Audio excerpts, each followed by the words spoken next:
Hello, I'm Elliot Douglas, a professor in environmental engineering sciences and in engineering education at the University of Florida. And I'm Erica McCray, a faculty member in the College of Education, also at the University of Florida.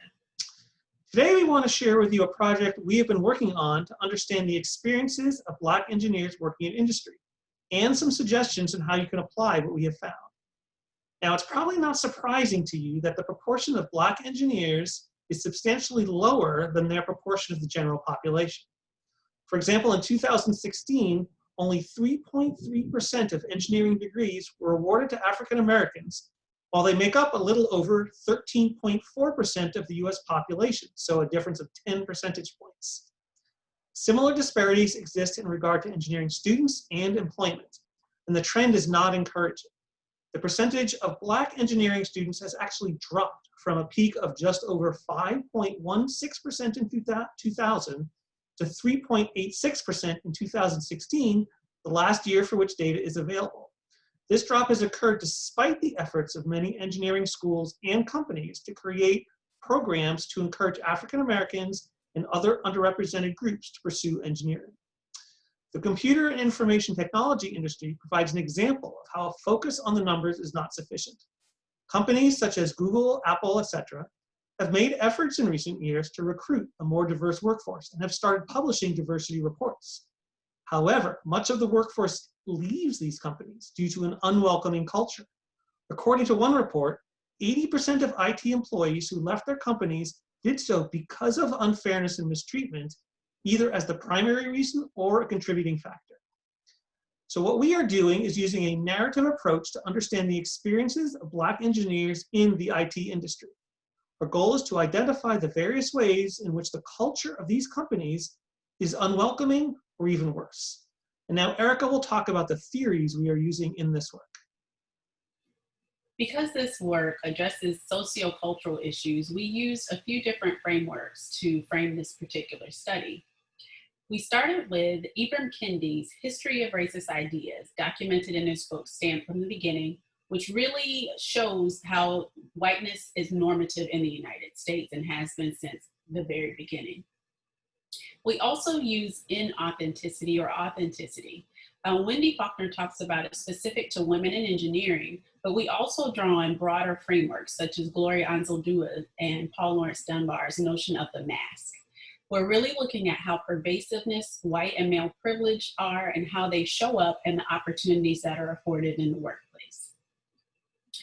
From there, we chose critical race theory. Derek Bell and others have advanced that in legal studies to talk about the reality of racism in our country, and then extending that, Kimberly Crenshaw's notion of intersectionality, that we can't look at gender or race as single identity issues, but really the complexity and the multiple marginality that are experienced by Black women in particular. These kinds of critical lenses are required to identify entrenched beliefs, values, and behaviors. Racial and vocational identity development is also part of our framework. Holmes and Piper outline the relationship between the development of racial identity and professional identity and how they differ for Black and white individuals. Finally, Racism Without Racists came to us from Benia Silva, who describes how racist ideas, individuals, and structures all work together, and it's a subversive and it lets racism persist. Specifically, color blindness or color muteness is considered good, and race consciousness is considered bad.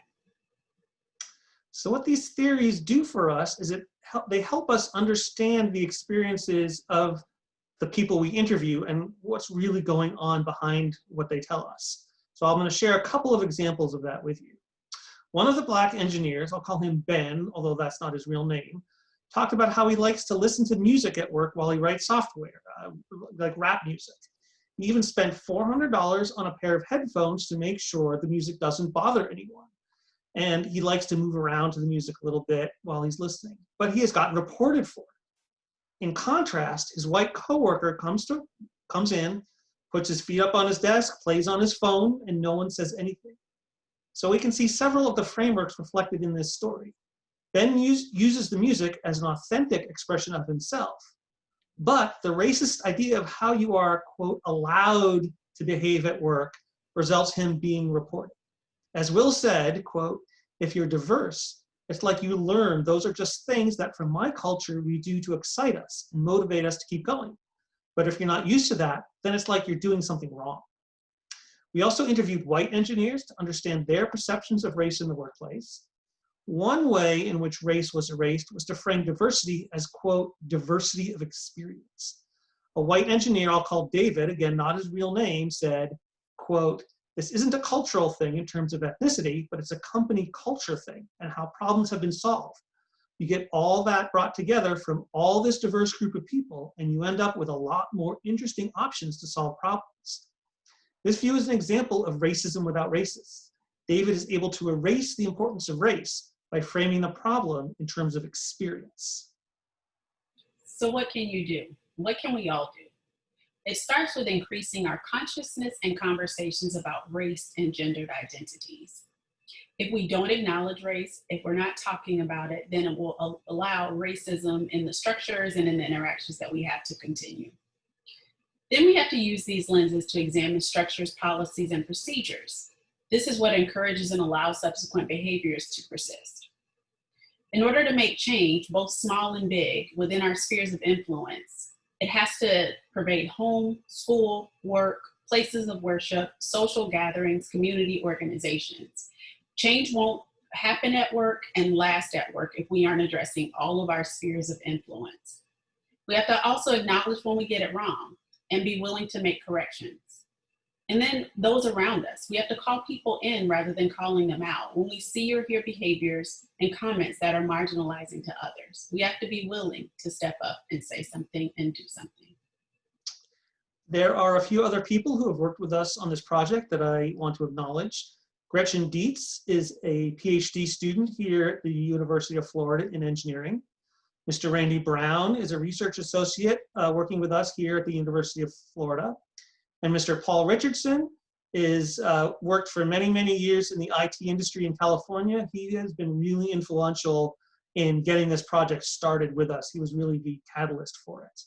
We'd love to continue this conversation with you. If you'd like to learn more about what we're doing or any of the things we talked about, please email me at edouglas@ufl.edu.